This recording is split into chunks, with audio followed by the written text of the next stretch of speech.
அஸ்ஸலாமு அலைக்கும். முஸ்லிம்கள் மனைவி மக்களை விட்டு ஜமாத் என்ற பெயரில் 40 நாள் 4 மாதம் என்று தப்லிக் ஜமாத் போகின்றனர். இது இஸ்லாத்தின் கடமையா? அதாவது முஸ்லீம்கள்ல வந்து தப்லீக் ஜமாத்னு ஒரு ஜமாத் இருக்குது. இவங்க என்ன செய்யறாங்கன்னு கேட்டா, அல்லாஹ்வுடைய பாதையில மக்களை அழைக்கிறோம் அப்படின்னு சொல்லி அழைத்து கொண்டு செல்றாங்க.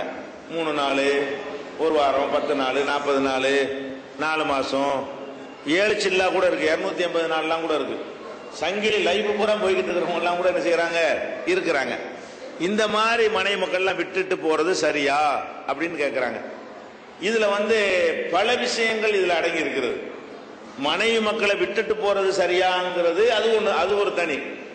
விட்டுட்டு எதுக்கு போறோம் அது ஒரு தனியான ஒரு விஷயம். இப்ப முதல்ல விஷயம், இந்த தப்லீக் ஜமாத்தினுடைய கொள்கை என்ன, அந்த கொள்கை சரியானதுதானா? நம்ம எதுக்கு போறதா இருந்தாலும் சரியானதுக்கு போகணும், தவறானதுக்கு போகக்கூடாது. இப்ப தப்லீக் ஜமாத்துன்னு சொல்லக்கூடியவங்க பொறுத்த வரைக்கும் அவங்கள்ட்ட பல நல்ல விஷயங்கள் இருக்குது. என்ன நல்ல விஷயம்? தொழுகையை வலியுறுத்துறாங்க, அது வந்து நல்ல விஷயம். அதே மாதிரி வந்து அந்த துவாக்கள், தஸ்பீக், திக்ரு இதுகளை எல்லாம் கரெக்டா பேணணும் அப்படின்னு சொல்றாங்க. தப்பான துவாவை ஓதுறாங்க, அது ஒரு விஷயம். கரெக்டான ஒரு துவாக்கள், திக்ருகளை என்ன செய்யறாங்க, அவங்க அதை வந்து பேணி கொள்றாங்க. அதே மாதிரி வந்து சுன்னத்தான தாடி அவங்க வைக்கிறாங்க, அது வந்து அவங்கள்ட்ட ஒரு வரவேற்கத்தக்க ஒரு விஷயம். அதே மாதிரி ரொம்ப அடக்கம், பணிவுலாம் தன்னால வந்துடுது, திமுறலாம் குறைஞ்சு போயிடுது.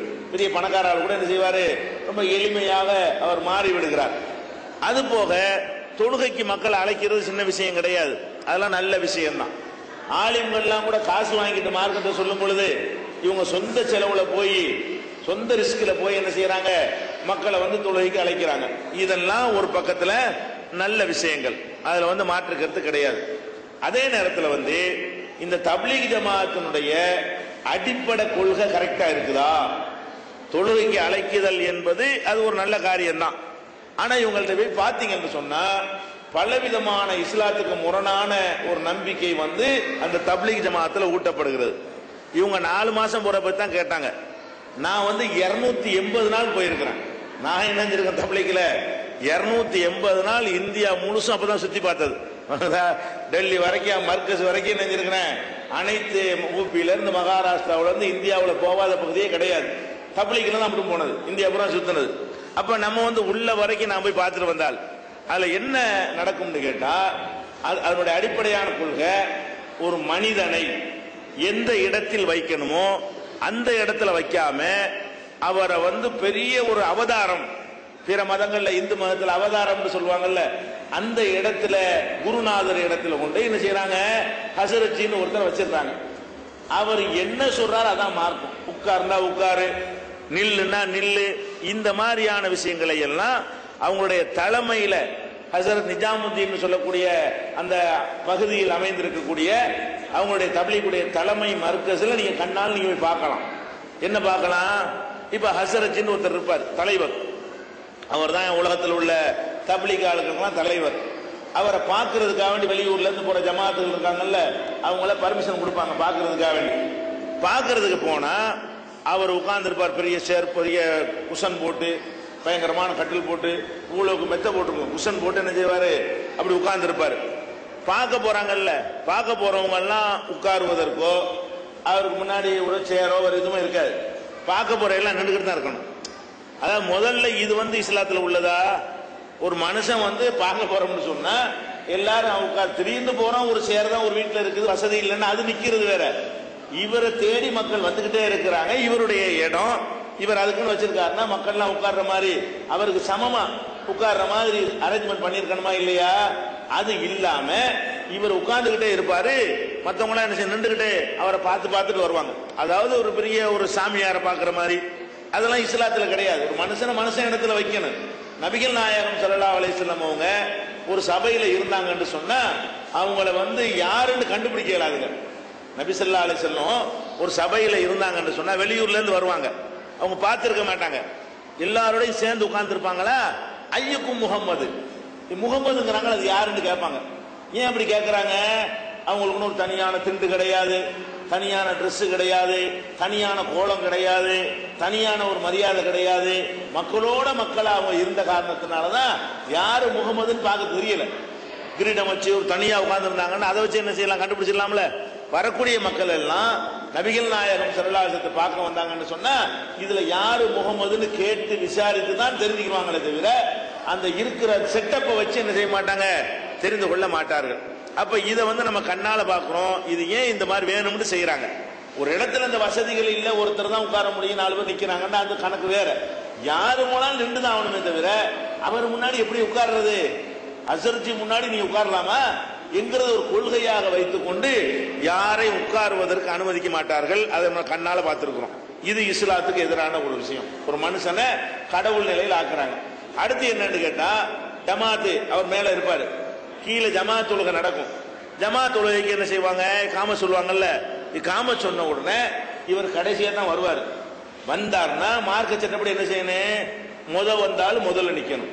அஸ்ஸாபிகூன் அஸ்ஸாபிகூன், முந்தி வந்தவங்க முந்தி, பிந்தி வந்தவங்க பிந்தி தான் நிக்கணும். இவர் வரும்போது என்ன செய்வாங்கன்னா எல்லாரும் தள்ளுவாங்க, ஹசர் ஹசர் தள்ளு தள்ளு, விலைக்கு விட்டு முன்னாடி கொண்டு போவாங்க. முதல் சபுல கொண்டு அவர் நிப்பாட்டுறதுக்காக வேண்டி அவர் தொழுவிக்க போனா பரவாயில்லை, தொழுவிக்கு ஒரு இமாம் தனியா இருப்பாரு. இமாம் லேட்டா வந்துட்டாருன்னா அவருக்கு கடந்து தான் வந்தாவணும், அந்த கணக்கு இல்லை நான் சொல்றது. இவர் இமாமாக இவர் தொழுவிக்க மாட்டாரு, வேற ஒரு பேசிமா ஒருத்தர் இருப்பாருங்க. இவர் தொழுவ வர்றது முதல் சபை இவர் கிடைக்கணுமா, அதுக்காக என்ன செய்வாங்கன்னு கேட்டா முந்தி வந்து நிப்பான் பாருங்க, அவனை எல்லாம் விலக்கி விலக்கி விலக்கி தள்ளிட்டு இவரை கொண்டே தள்ளுவோம். அப்படியே அந்த அரசியல்வாதிகள் தள்ளுவாங்க இல்ல, அந்த மாதிரி தள்ளி கொண்டே அவரை கொண்டு நிப்பாட்டுவாங்க. அப்ப இது ரசூலுல்லாஹ்வுடைய வழிமுறையா? அபுல் கலாம் ஜனாதி வந்தா கூட தெருவில் நிப்பாட்டினாங்க. நம்ம சாதாரண மக்கள் கரெக்டா நம்ம நடந்துகிட்டு இருக்கிறோம். மார்க்கத்தை சொல்லக்கூடியவங்கள்ட்ட அந்த ஒரு தன்மை இல்லை. இது இஸ்லாத்துல கிடையாது. முதல் சப்புக்கு ஒருத்தர் ஆசைப்பட்டார்னா அவர் முதல்ல வரணும். ஏற்கனவே அந்த சப்பு நன்மைக்காக வேண்டி ஆர்வப்பட்டு முன்னாடி 1 மணி நேரத்துக்கு உட்கார்ந்துருக்கான அவனுக்கு வெளியே தள்ளுறது என்ன நியாயம்? இது இஸ்லாம் இதை ஒழிக்கத்தானே இஸ்லாம் வந்துச்சு. அப்ப எல்லாரும் முந்தி வந்தவன் தான் முந்தி, பிறப்பு அந்த அடிப்படையில் தகுதி, ஆலிம்சா, பணக்காரன், தலைவன்கிற முறையில் முதல் சப்பு கிடையாது. இதுதான் இஸ்லாம். அப்ப பள்ளிவாசல்லையே இந்த ஒரு தீண்டாமை என்ன செய்யறாங்க அவங்க கடைப்பிடிக்கிறத நம்ம கண்ணால பார்த்தோம். அடுத்து என்ன செய்வாங்கன்னு கேட்டா, ஒரு தப்லீக் இஜ்திமா நடக்கும். அந்த இஜ்திமாவுல பயான் கேட்க வாங்கன்னு கூப்பிட்டா பரவாயில்லை. எப்படி கூப்பிடுவாங்க தெரியுமா, ஹஸ்ரச்சுடைய துவாவுக்கு வாங்க. கடைசி நாளைக்கு அவர் ஒரு துவா ஒண்ணு செய்வாராம். அந்த துவாவுக்காக வேண்டி போவானோ, வேன் எடுத்துக்கிட்டு கார் எடுத்துக்கிட்டு பஸ் எடுத்துக்கிட்டு என்ன செய்வான், ஹஸ்ரச்சு துவாவுக்கு போறோம். அப்ப இதுக்கு என்ன அர்த்தம் தெரியுமா, அவர் துவா கேட்டா கண்டிப்பா ஏத்துக்கிறப்படும் அப்படிங்கிறது அதுக்கு அர்த்தம். அப்படி இஸ்லாத்துல கிடையாது. எந்த மனுஷனுடைய துவாவை, நபிமார்கள் துவாவை கூட எல்லாம் ஏத்துக்கிறாம விட்டுருவான். சாதாரண ஒருத்தனுடைய துவாவை கூட எல்லாம் என்ன செய்வான், ஏத்துக்கிடுவான். யூனுஸ் நபி வரலாறு நமக்கு தெரியுமில்ல. யூனுஸ் நபி அவங்க அல்லாஹ்வுடைய ஒரு நபி. அவங்க அந்த மக்களுக்கு பிரச்சாரம் பண்றாங்க. மக்கள் கேட்கல, அந்த மக்கள் ஏத்துக்கல. அப்ப ஏத்துக்கல என்ன செய்வாங்க, பொறுக்கிற அளவுக்கு பொறுத்து பார்ப்பாங்க நபிமார்கள். பொறுக்க முடியாத அளவுக்கு அவங்களுடைய கொடுமை அதிகமா போன உடனே அல்லாஹ்ட்ட துவா செஞ்சுட்டாங்க. அல்லாஹ் இவங்க நாசமாக்கி போடு, இவங்க இனிமே திருந்த மாட்டானுவ, இனிமே நமக்கு இந்த வேலையை இதுக்கு தாங்கிற முடியல அப்படின்னு அல்லாஹ்விடத்துல துவா செஞ்சிடறாங்க. அல்லாஹ் என்ன செஞ்சிருவான், சரி போயிரு, ஊரை விட்டு நீ வெளியேறிடு, உன்னை ஏத்துக்கிட்ட மக்கள் கொஞ்சம் பேர் இருக்காங்கல்ல அவங்கள அழைச்சிக்கிட்டு நீ வெளியேறிடு, அவங்கள நான் காலி பண்ணிடுறேன், அந்த ஊரை நான் அழிச்சு போடுறேன்னு சொல்லி யூனுஸ் நபி அல்லாஹ் வெளியேற்றிடுறான். வெளியேற்றின உடனே ஊர்ல உள்ள மக்கள்லாம் இருக்கும் பொழுது அதாபுடைய அறிகுறி வருது, வேதனையுடைய அறிகுறி. வானத்தில் இந்த சில அடையாளங்கள்லாம் இதை சொல்லியிருப்பாங்க போல இருக்கு. அந்த அறிகுறிகளை பார்த்த உடனே அவங்களுக்கு பயம். யாருக்கு, யூனுஸ் நபியை யாரு எதிர்த்தாங்களோ அவங்களுக்கு பயம் வந்துடுது. பயம் வந்து என்ன செய்யறாங்க, ஆஹா நம்ம தப்புல பண்ணிட்டோம், யூனுஸ் சொன்னது கரெக்ட் மாதிரில தெரியுது, அவர் சொன்ன மாதிரி வேதனையில வர்ற மாதிரி இருக்குது அப்படின்னு எல்லாருமா கூடி ஆலோசனை பண்ணி தௌபா செஞ்சு, அல்லாஹ் எங்களை மன்னிச்சிரு, எங்களை தண்டிச்சு விடாத, எங்களை வேதனை செஞ்சிடாதன்னு கேட்கிறாங்க. அல்லாஹ் என்ன செய்விட்டான், உடனே அவங்களுக்கு அனுப்ப இருந்த வேதனை நிப்பாட்டி விட்டான். இப்ப யூனுஸ் நபி இருக்காருல, கோச்சிட்டு அவர் போனார்ல, அவர் திரும்பி வர்றாரு. எந்த மாதிரி வருவார் அவரு, ஊர்ல எல்லாம் காலியா போயிருப்பானுவ, அப்படித்தானே மெசேஜ் அவருக்கு. அவர் எந்த மாதிரி வர்றாரு, ஊருக்கு வர்றாரு, ஊர்ல எல்லா பேரும் செத்து போயிருப்பானுவ, கம்ப்ளீட்டா நாசமா போயிருக்கு, நம்ம ஊருக்குள்ள போவோம் அப்படின்னு வந்தா இங்க ஜேண்டு கிடக்குது ஊரு. அவர் என்ன நினைச்சிட்டு அழிஞ்சு போயிருப்பாங்க வர்றாரு. ஆனா ஊர் என்ன செய்யுது, ஜேண்டு கிடக்குது. கிடந்தவன இவருக்கு என்ன வருது, கோபம் வருது. யார் மேல கோபம் வருது, ரப்புல் ஆலமீன் மேல இவருக்கு கோபம் வருது. அல்லாஹ் மேல எப்படி என்கிட்ட இப்படி சொல்லிவிட்டு இவங்களை எப்படி காப்பாத்துறது அப்படின்னு கோவிச்சுட்டு என்ன செய்யறாருன்னு கேட்டா அவர் ஓடுறாரு ஊரை விட்டு. அல்லாட்ட என்னன்னு கேட்கவும் இல்லை. யாரெல்லாம் நீ சொன்னியல்ல, நபி தானே கேட்கலாம்ல, நீ தானே சொன்ன இந்த மாதிரி என்ன விஷயம் நடந்துச்சு அப்படின்னு கூட கேட்க கூட அவருக்கு பொறுமை இல்லை. அவர் என்ன பண்றாரு, அல்லாவிடத்துல கோபித்து கொண்டு போறாரு. அதனாலதான் அவர் வந்து அல்லாஹ் வந்து கப்பல்ல ஏத்தி கடல்ல தள்ளி விட்டு மீன் வைத்துக்குள்ள சில நாட்கள் வைத்து அதுல இருந்து அவர் தௌபா செஞ்சு லா இலாஹ இல்லா அந்த சுப்ஹானக இன்னி குன்து மினல் ஸாலிமீன் என்று சொல்லி அதுக்கப்புறம் அல்லாஹ் வந்து அவர் காப்பாத்தினான். இது வந்து அல்லாஹ்வே குர்ஆன்ல சொல்றான், வதன்னூனி இஸ் ஸஹப முகாலிமன், இந்த மீன் வயிற்றில் இருந்தாரே ஒருத்தர், அவர் கோபித்து கொண்டு போகிறார், என்னோட கோபித்து கொண்டு போகிறார். ஃபலன்ன அல்லன் நக்திர் அலைஹி, அவர் மீது எனக்கு சக்தி இல்லை என்று நினைத்து விட்டார். ஃபனாதா பில் லுருமாத்தி அல்லா இலாஹ இல்லா அன்த சுப்ஹானக இன்னி குன்து மினல் ஸாலிமீன், இருள்கள்ல இருந்து கொண்டு லா இலாஹ இல்லா அன்த சுப்ஹானக இன்னி குன்து மினல் ஸாலிமீன் நான் சொல்ல வச்சுட்டேன், அந்த அளவுக்கு அவருக்கு நான் பனிஷ்மெண்ட் கொடுத்துட்டேன் அப்படின்னு அல்லாஹ் சொல்றான். நபிகள் நாயகம் ஸல்லல்லாஹு அலைஹி வஸல்லம் அவர்களை பார்த்து அல்லாஹ் சொல்றான், வலா தகுன் க சாஹிபில் ஹூத், நபியே நீ இந்த யூனுஸ் மாதிரி ஆயிராத. ரசூலுல்லாஹி அல்லாஹ் சொல்றான், இந்த யூனுஸ் வந்து என்னுடைய தீர்ப்பை ஏத்துக்கிறாம ஏன் துவாவை தான் ஏத்துக்கிறேன்னு அப்படின்னு பிடிவாதமா பிடிச்சார, அந்த தன்மை உனக்கு வர வேண்டாம் அப்படின்னு அல்லாஹ் சொல்றான். இந்த சம்பவம் நமக்கு என்ன சொல்லுது, ஒரு நபியுடைய துவாவை கூட அல்லாஹ் நிராகரித்து விடுவான், சாதாரண மக்களுடைய துவாவை கூட அல்லாஹ் ஏற்றுக்கொள்வான். யாருடைய பிரார்த்தனை ஏற்றுக்கொள்ளப்படும் என்பதற்கெல்லாம் பெரிய உலமா மௌலானா ஷேக் நபி அதெல்லாம் கிடையவே கிடையாது. அல்லாஹ் நாடுனா சாதாரண ஒரு மனுஷனுடைய துவாவை ஏத்துக்குவான், அல்லாஹ் நாடுனா ஒரு பெரிய மகான் பெரியாருடைய துவாவத்துக்கு எரிஞ்சு விடுவான். அப்ப இந்த துவாவை பொறுத்த வரைக்கும் இவர் கேட்டா ஏத்துக்கிறப்படும், அவர் கேட்கிற முடியாங்க, இந்த மௌலான துவா செய்யறாங்க முடியாங்கன்னு கூப்பிட்டா போக கூடாது. ஏன், அவன் துவாவை ஏத்துக்கிறோம் என்ன கேரண்டியா என்ன, அவருக்கு பொதுவா துவா செய்யறாருன்னா போய் கலந்துக்கிற கதை வேற. இவங்க என்ன பண்றாங்க, ஹசரச்சி துவாவுக்கு எல்லாரும் வாங்கன்னு சொன்னா அதுக்கு என்ன அர்த்தம், இவர் கேட்டா அல்லாஹ் மறுக்க மாட்டானா, இவர் கேட்டா அல்லாஹ் கண்டிப்பா ஏத்துதான் ஆவானா, அந்த ரேஞ்சில் வச்சு செய்யறாங்களே. இந்த கொள்கையை தான் அவர்கள் விதைக்கிறார்கள். தொழுகைக்கு அழைக்கிறது ஒரு போர்வை, உள்ளுக்குள்ள அவர்கள் என்ன செய்கிறார்கள், இந்த மாதிரியான ஒரு கொள்கையை விதைக்கிறார்கள். இது ஒரு தப்பா இருக்கிறது.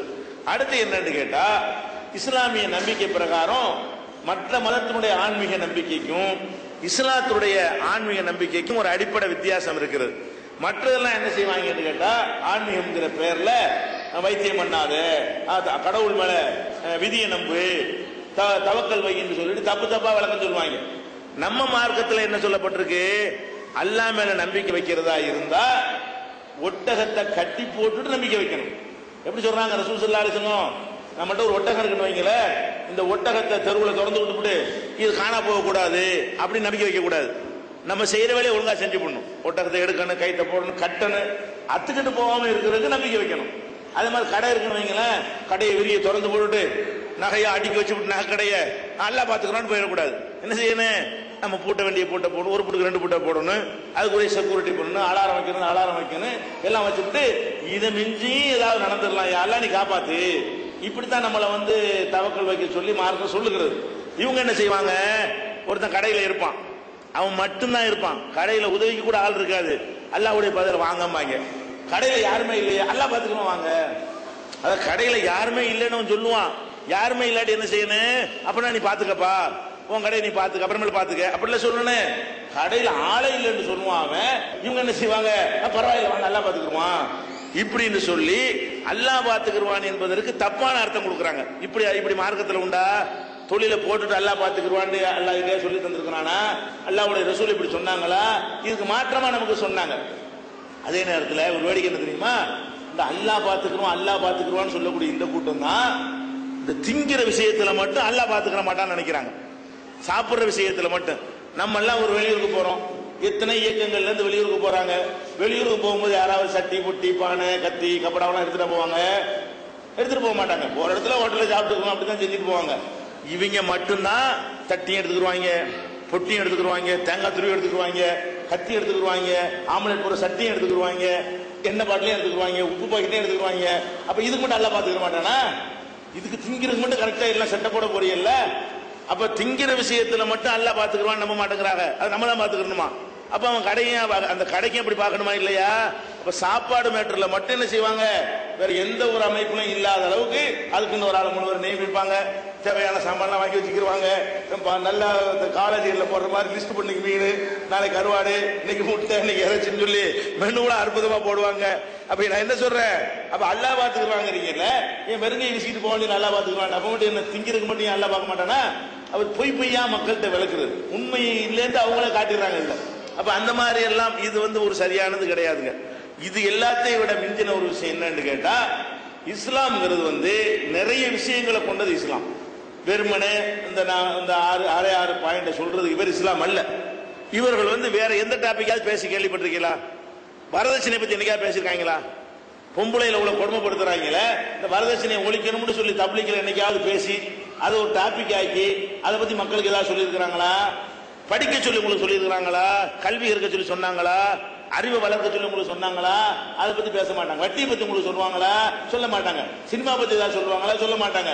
களிமா, சலாத்து, திக்ரு, இல்மு திக்ரு, என்ன இக்லாஸ், நியத், இக்ராம்னு 6 பாயிண்ட் சொல்லிவிட்டு 6 திட்டங்கள் இவ்வளவுதான் எங்களுக்கு இருப்பாங்க. அப்ப இதை தாண்டி உள்ள எந்த ஒரு மேட்டரும் இஸ்லாம் இல்ல. தப்லீக்ல போகக்கூடியவர்கள் அவங்களுடைய கல்யாணங்கள்ல கரெக்டா நடப்பதில்லை, அவங்களுடைய வியாபாரங்கள்ல கரெக்டா நடப்பது கிடையாது. மற்ற விஷயங்கள் அது மேட்டரா அவங்களுக்கு தெரியாது.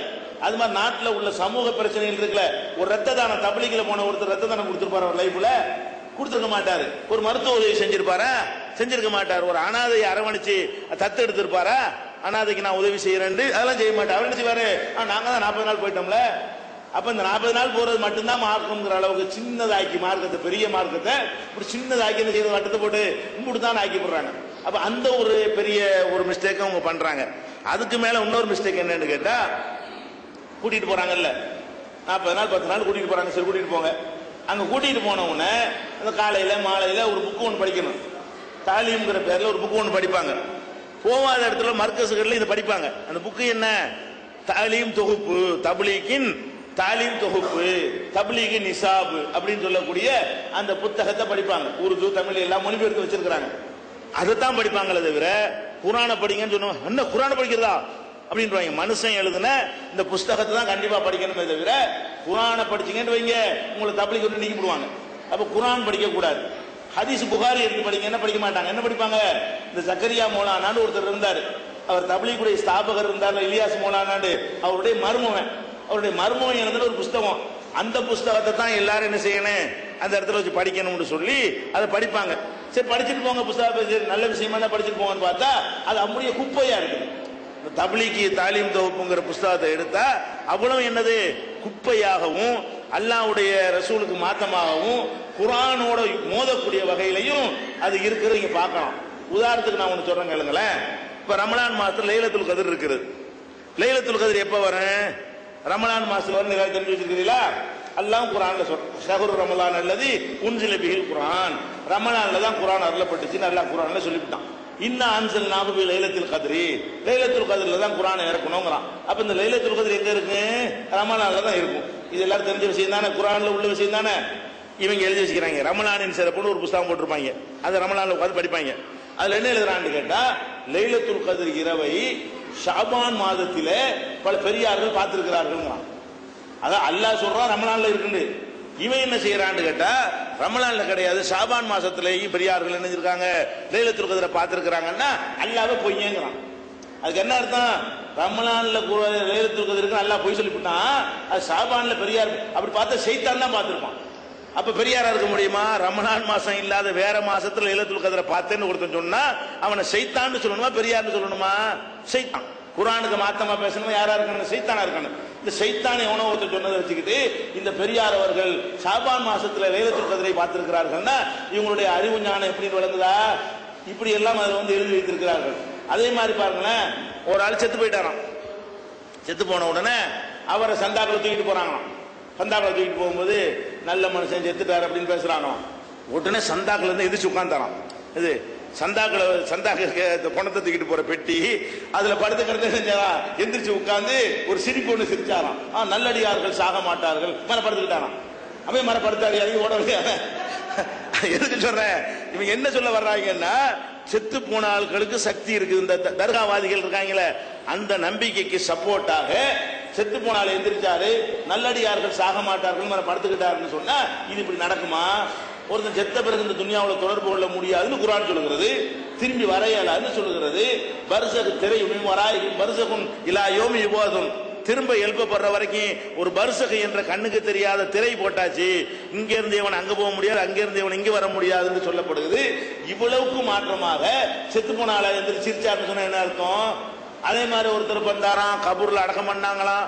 அப்புறம் ஏதோ ஒரு பொருள் காணாம தேடி பார்த்தா உள்ளுக்கு நெருப்பு இருந்துச்சான், அது இருந்துச்சான், பயங்கரமா அது கபூருக்குள்ள உள்ளதெல்லாம் பார்த்தா கபரில் நடந்ததை பார்த்த பெரியாருங்கிறாங்க. அடக்கம் செஞ்சுட்டு உடனே தோண்டி பார்த்தா கூட, கபூர்ல வேதனை செய்யப்பட்டா கூட அது நம்ம கண்ணுக்கு தெரியாது. அது வேற ஒரு உலகத்துல வைத்து செய்யப்படுகிறது. இவங்க என்ன பண்றாங்க? கபூருக்குள்ள வேதனையை பார்த்த பெரியாரு, கபூருக்குள்ளே தொழுத பெரியாரு, இப்படின்னு ஒரே பெரியார் மயமா தான் இருக்கும். எதை எடுத்தாலும் என்ன செய்வாங்க? என்ன கதையை எழுதி விட்டுட்டு பெரியாரு அப்படின்றாங்க. அதே மாதிரி பாருங்க, எப்படிலாம் கிறுக்குத்தனம் பண்றாங்க. ஒருத்தர் இருந்தாராம், ஒரு கூலிக்காரர்.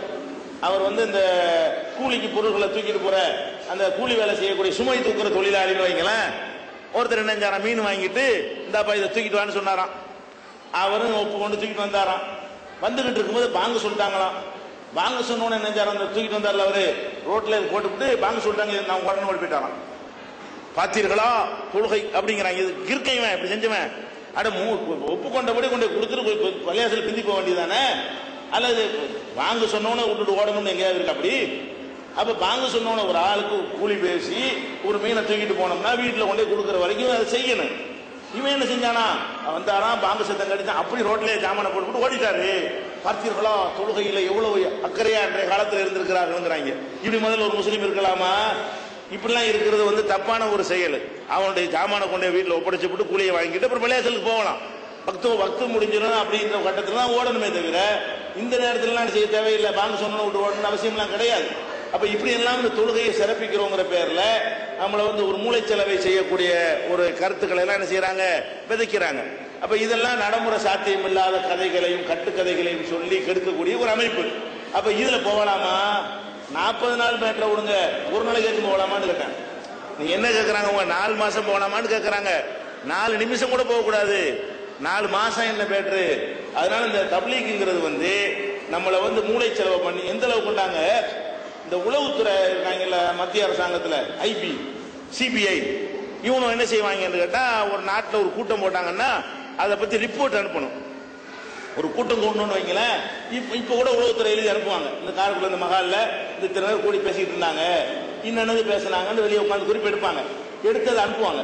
இது உளவுத்துறை அரசாங்கத்துக்கு என்ன செய்வாங்க? ரகசிய போலீஸுங்கிறோம்ல, அவங்க செய்வாங்க. தப்லீக் மாநாடு ஒன்று நடக்குது. அதுக்கு இப்ப உளவுத்துறை வர்றது கிடையாது. முதல்ல 2 3 அன்னைக்கு பார்த்தாங்க.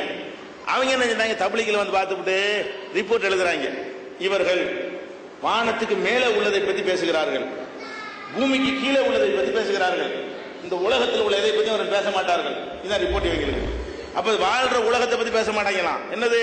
மேல உள்ளது பேசுவோம், அதை மட்டும் பேசுறதா மார்க்கம், அதைத்தான் பேசுகிறார்கள். சொர்க்கம் நரகம் அப்படிங்கிறாங்க, இல்லாட்டி கபருக்கு விரும்புறாங்க.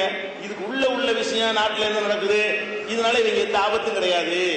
இவங்க நம்ம அரசாங்கத்தை பேச மாட்டாங்க, என்ன அநியாயம் செஞ்சாலும் விமர்சிக்க மாட்டாங்க, தீர்மானம் போட மாட்டாங்கன்னு சொல்லிவிட்டு அவங்களுக்கு மட்டும் இப்ப உளவுத்துறை கிடையாதுங்க. தப்லீக் ஜித்தியமாக என்ன செய்ய மாட்டாங்க? டிபார்ட்மெண்ட் ஆள் அனுப்ப மாட்டாங்க. என்னது பேச போறான், என்னத்தை குறிப்பெடுக்க குறிப்பெடுக்க பேனா வச்சு வச்சுக்கிட்டு தான் இருக்கும், ஒரு குறிப்பும் கிடைக்காது. என்னத்துக்கு பேசலாம் தர குடிக்கிறது? அப்ப எந்த அளவுக்குன்னா நம்மளை இந்த நாட்டில் இருந்து வாழுகிற உலகத்தில் அப்புறப்படுத்தி ஒரு சாமியார் மாதிரி, ஒரு பெந்தகோஸ்தே மாதிரி, அந்த மாதிரி இந்த காடோ சிறியன்னு போனாங்களே, ஒரு அந்த மாதிரி முக்கால்வாசி துறவர நிலையில கொண்டு ஆக்கி அப்படி எடுத்துடுறாங்க. நாட்டில் எவ்வளவுதான் அநியாயம் நடக்கட்டுமே, பள்ளிவாசல் இடிச்சுட்டான்னு சொல்லுங்களேன், துவா செய்யுங்க, இதுதான் பதில். போராடவும் வேணாமாப்ப, உடனே துவா செய்வோம், துவாவும் செய்யணும், உழைக்கவும் செய்யணும்ல. உங்கள்கிட்ட கையை பிடிச்சிட்டு துவா செய்யுங்க, அதான் போய் கையை ஆண்டா கையை பிடிச்சிட்டு கேட்கணுமா இல்லையா? இதுக்கு துவா செய்யுங்க. இப்படின்னா என்ன அர்த்தம்? அப்ப துவாவையும் கேள்வி கொடுத்தாக்கிட்டாங்க, துவாவையும் கேள்வி கொடுத்து. இன்னும் சொல்ல போனாங்க, குர்ஆனுடைய வசனம், குர்ஆன் தமிழ்ல இருக்குது, நீங்க வேணா அவங்க பயானை போய் கேளுங்க. குர்ஆன் தமிழ்ல இருக்குது, ஹதீஸ் தமிழ்ல இருக்குது, இது புகாரில இருக்குது, இது குர்ஆன்ல இருக்குன்னு சொல்லவே மாட்டாங்க. குர்ஆன்ல உள்ளதை சொன்னா கூட எப்படி சொல்லுவாங்கன்னு கேட்டா, உதாரணமா குர்ஆன்ல குல் ஹுவல்லாஹ் அஹதுன்னு இருக்கு, அல்லாஹ் ஒருவன் என்று சொல்வீராக, இப்படி குர்ஆனில் இருக்குன்னு பயான் பண்ண மாட்டாங்க. எப்படி பண்ணுவாங்க தெரியுமா? அல்லாஹ் ஒருவன் என்று சொல்வீராக என்று குர்ஆனில் இருப்பதாக பெரியார்கள் சொல்ல கேட்டிருக்கிறோம். ஏன் குர்ஆன்ல இருந்து சொல்லிட்டு போக வேண்டாம்? அதை பெரியார் சொல்லணும். அங்கனையா பெரியாரு அல்லாஹ் ஒருவன் என்று பெரியார்கள் சொன்னதாக நாம் கேட்டிருக்கிறோம். 5 வேளை தொழுங்கள் என்று பெரியார்கள் சொன்ன அல்லாஹ் சொன்னான்னு சொல்ல மாட்டாங்க. 5 வேளை தொழுகிற சொன்னாலும் பெரியார்கள் சொல்ல கேட்டிருக்கிறோம். நோன்பு வைக்க வேண்டும் என்று பெரியார்கள் சொல்ல கேட்டிருக்கிறோம். அல்லாஹ் சொன்ன ஒரு வசனத்தை சொன்னா கூட அல்லாஹ் இந்த குர்ஆன்ல இந்த வசனத்துல இந்த சூறாவுல சொல்றான்னு சொல்லாம அதையும் பெரியார்கள் சொல்ல கேட்டிருக்கோம்னு சொல்லி மனுஷனை கடவுள் நிலையில் ஆக்குறது தான் இவங்களுடைய நோக்கம்ங்கிறது என்ன செய்யறது தெளிவா தெரிகிறது. அதை விட நாங்க அந்த போன காலத்துல வந்து கண் கூட கண்ட பொய்களுக்கு இந்த கிறிஸ்தவ மார்க்கம் இருக்குல்ல, அவங்க மார்க்கத்தை ஒரு கொள்கை வச்சுக்கிறாங்க.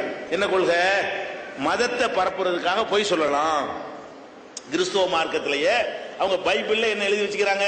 உண்மையை சொல்ல தேவையில்லை, உன்னுடைய பொய்யினாலே தேவனுக்கு மகிமை விளங்க பண்ணினால் நீ பொய்யன் என்று தீர்க்கப்படுவானேன் அப்படின்னு எழுதி வைக்கிறாங்க. பொய்யினால தேவனுக்கு மகிமை வந்தா பொய்யை விட்டு அடிப்பா. கிறிஸ்தவ மார்க்கத்தில் சேர்க்கறதுக்காக வேண்டி நீ பாட்டுக்கு புழுவு அப்படின்னு அவங்க பைபிள்ல எழுதி வச்சுக்கிறாங்க. அதனால என்ன செய்வாங்க? மீட்டிங் போட்டுக்கிட்டு குருடம் பார்க்கறான், செவிடம் கேட்கறான்னு செட்டப் பண்ணி ஆளுகளை கூட்டிட்டு வந்து பொய் சொல்றான். அப்படி காரணம் என்ன? அவங்க மார்க்கத்தில் இப்படி இருக்குது. பொய் சொல்லி அவனே ஒரு ஆளை கூட்டிட்டு வந்து குருட மாதிரி நடிக்க வச்சு இப்படி தடவி கண்ணு தெரிஞ்சிருச்சுமா.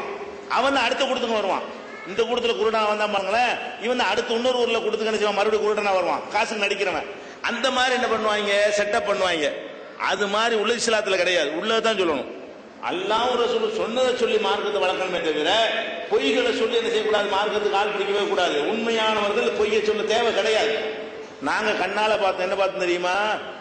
நம்மளே போய்கிட்டு இருப்போம் ஜமாத்துல. ஒரு ஊர்ல நடந்ததாக இன்னொரு ஊர்ல போய் சொல்லுவாங்க.